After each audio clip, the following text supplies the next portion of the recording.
This presentation is related to the county's projects and programs discussed with a potential 1-cent sales tax or debt bonding service going in the future to complete the construction, acquisition of facilities needed for the growth of Collier County. This slide depicts the county's budget and permanent population growth over the last 10 years. As you can see, from 2007 to a high of $1.3 billion to 2018 of $1.15 approximately billion, the county's added approximately 65,000 people in permanent population. That's just under a 2% growth rate over the last 10 years, consistent with our projections. This slide depicts the impact fee collections over that same period of time. From a high of $105 million, these are across all impact fee categories, down to a low of $19 million, to about an average of $35 to $45 million that we're trending right now. It shows a significant decrease in funding source needed for infrastructure projects related to new growth. This slide demonstrates a little bit of the county's practice or potential practice for borrowing and issuing outstanding bonds for principal debt for capital projects. As you go back in 2007, the county had $788 million in outstanding debt. In 2018, that number approaches $400 million. Should the county need to borrow again, we're looking at another $350 million in borrowing. And then in the outer years, in 25, 27, that's when we retire the gas tax. You could reissue gas tax debt as well too. So it shows a trend of available funding or funding practices that we've done in the past and we could do going forward to fund debt. As we'll talk about, there is an obligation that goes with the interest with this that's a little concerning because it's a significant amount to cover the debt service.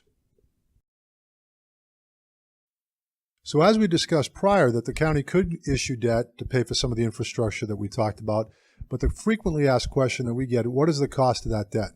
Well, if you borrow $450 million, and there are two scenarios displayed on the slide, a 20-year term at 3.58% and a 25-year term at 3.82%. So the cost of that debt on top of the principal of $450 million is $187 million in a 20-year term and $255 million in a 25-year term.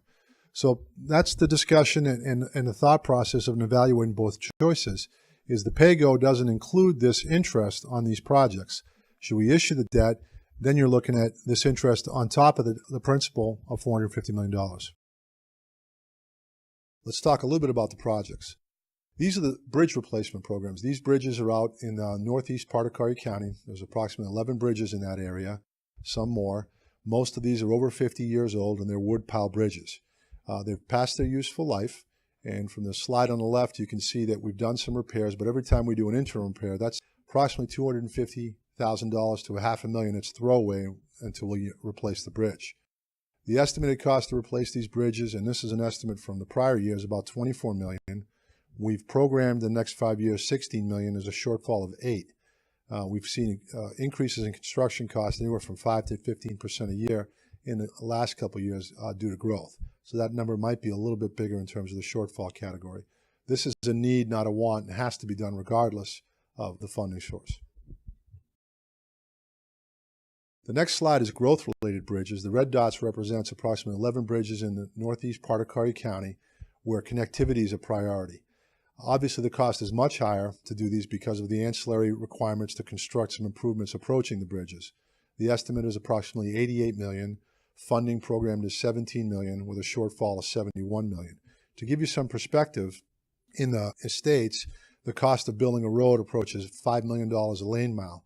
So when you put a bridge in place, what you're really trying to reduce is the cost of building new roads by providing this mobility and connectivity, along with shorter response times to your fire, EMS, and travel times for school and those matters. This represents the intersection of Randall and Immokalee, and that project is under study right now. The estimate for just the intersection going back to 8th Street is approximately $14 million, with a funding of $7 million, a shortfall of $7 million. This is one of the fastest growing parts of the county, and it really is a place that converges northeast Immokalee area all the way out to the growth from Ave Maria and from rural lands west. In the top center of your slide is the new Publix that's opened up with some commercial out parcels there. That section of Randall Boulevard right now is currently operating a level of service F and failing. It's another project we would do regardless of the funding source.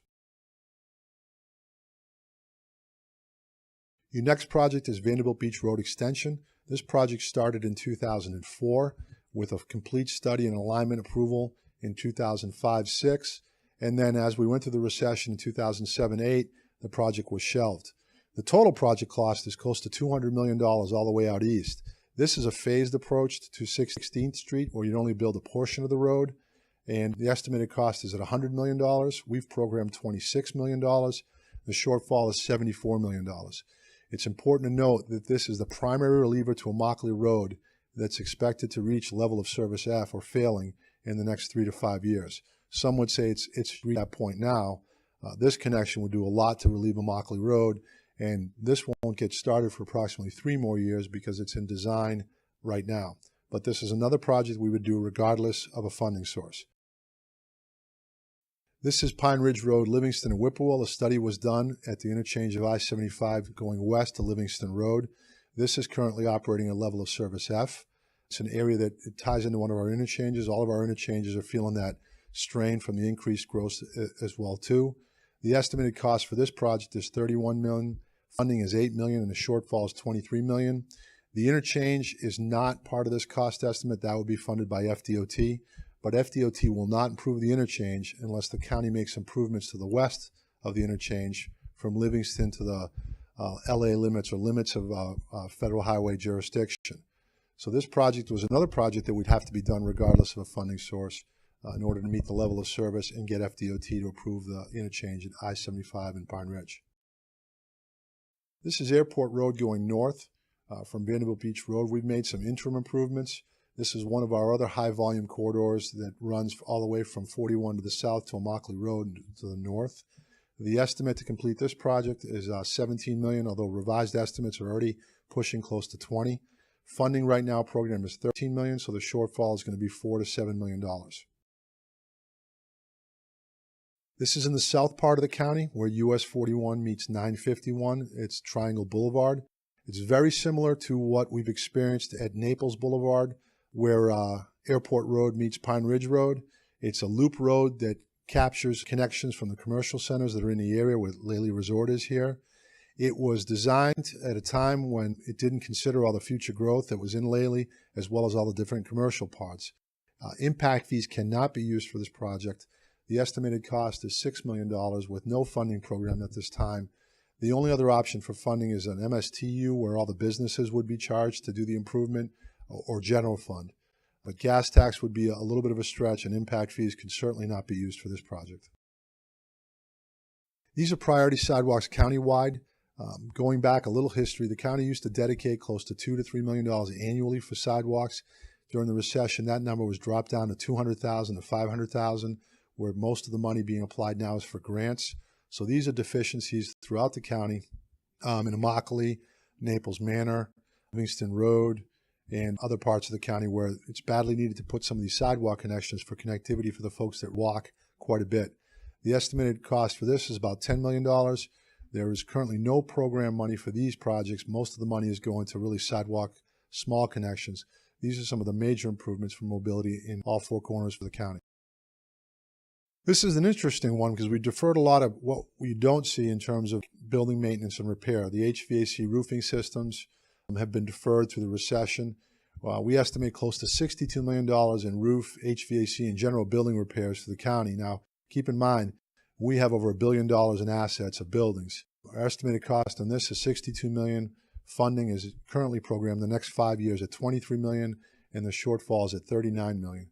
Important note on some of these systems is the cost of running these systems at the current maintenance capacity far would outstrip what we would save in terms of spending the money up front replacing these systems.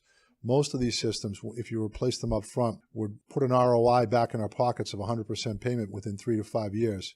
That's just on the energy savings, and while it's under warranty, the savings that you have in terms of maintenance. But right now we are on a worst first and reactive approach to these, and really this needs to take a highlight and get proactive and just do a general countywide building systems repair and maintenance on these things. This is some of the hurricane resiliency. When we went through Hurricane Irma, we talked about some of the issues that we had. Some of our buildings are set for Cat 5 hurricanes, some aren't. As we construct new buildings, We'd like to make them hurricane resilient. The other issue is generators and fuel facilities. So we're looking at additional generators at some of our buildings, more fueling capacity, and then taking some of the existing buildings we have and new buildings we're going to construct and put in a resiliency component to drive up their ability to withstand a Cat 4, Cat 5 storm. No funding is in there other than department level funding. Those are less than $1 million a year. Really, the shortfall for what we think we need is about $25 million. This is Big Corkscrew Park and out in the Orange Tree area by Oil Well Road and Immokalee Road. This project was deferred during the recession. The estimated cost is $60 to $80 million. Funding currently programmed is about $20, with another $4 million coming in this year with impact fees. So your shortfall is $40 to $60 million. The board has already discussed debt service for this in 2019. One option with the sales tax would be a pay-and-go project, not issue debt for it. County's trying to manage the scope of this to try and be able to meet the revenue that comes in with impact fees, obviously with an estimate of $60 million and $20 million in the bank with only $4 million in impact fees annually. If you issued debt, it would be issued against that $4 million projection and really would leave no cushion, and then you would have the cost of borrowing the money. It's Department of Animal Services. These buildings are 30 to 40 years old. We're in the process right now of rehabilitating them as much as we can, with consideration of not putting too much money into the building for a building that's that old. What we've done is a master plan study of the area, brought an architect to evaluate the existing buildings, and the recommendation is to spend no more money on the existing building and build several new buildings up to current code. The estimated cost for that is about $6 million, with no funding programmed other than preliminary design, several $100,000. So the shortfall for construction is $6 million. This is the Sheriff's Forensic and Evidence Building and Administration Building. They recently constructed one of those in the last 10 years in Lee County. The sheriff has been patiently waiting. We have an existing building on North Horseshoe Drive, South Horseshoe Drive. It's over 25, 30 years old, and it's reached its capacity. Unfortunately, I think folks in the community don't understand is that all this evidence has to be maintained by the sheriff by law, has to be maintained in a condition that it can be reviewed later. Some folks have said, with science and innovation, can't this information be just put someplace else? No, these are physical assets that have to be stored, and quite frankly, we have no more room to do it. It has been programmed for initial conceptual design at several $100,000 over the next 5 years. The estimated construction cost is $33 million. We have a location for it at the Resource Recovery Park. Construction is not programmed, so there's a complete shortfall of about $33 million for this project. These are our EMS stations throughout the county. There's a need for approximately 3 more EMS stations over the next couple of years related to growth. The programming right now is EMS impact fees. That's simply not generating enough revenue to cover the buildings that are forecasted with the ones that we've already have programmed. So the need's about $6 million. Funding is not identified, so the shortfall is $6 million for this. Regardless, we'll have to do some adjustments to existing locations of EMS, whether we build new buildings or we approach it with some quick response vehicles or share some buildings. But we do not have 3 programmed buildings funded right now. Next project deals with the mental health facility and the Career and Technical Training Center. These are 2 of the board's priorities coming out of the mental health workshop, as well as discussions with some of the industries and universities that are here in terms of labor force and trained labor force. Right now, there's been a discussion with the sheriff and David Lawrence Center about what the sheriff's facility is being used for. There's a lot of inmates in the sheriff's office that are under treatment, under medical supervision, that are taking medication. And the David Lawrence Center has noted that they are at full capacity, so there's been a commitment made at some point in time to address this.